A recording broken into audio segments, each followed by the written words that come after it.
Nais ng ilang mambabatas na maimbestigahan sa Senado ang umunoy pagbibigay ng lehitimong dokumento sa mga Chinese national para sa pagkuha ng Philippine passport.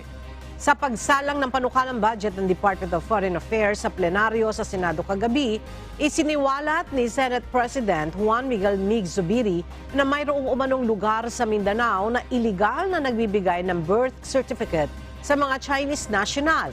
Naaalarma si Senator Ronald De La Rosa dahil sa banta nito sa national security. Ayon kay Senate President Pro Tempore Loren Legarda, na dumipensa sa budget ng DFA, nakikipagtulungan na ang ahensya sa law enforcement agencies para imbestigahan ang issue.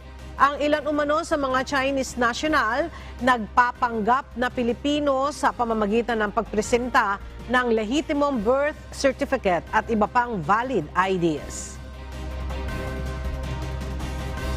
Baka mamaya, itong mga Chinese speaking individuals who are not really Filipinos, baka nagkalat na yung passport doon sa kanila, and before we know it, we are already being surrounded by operatives of maybe from People's Liberation Army or whatever.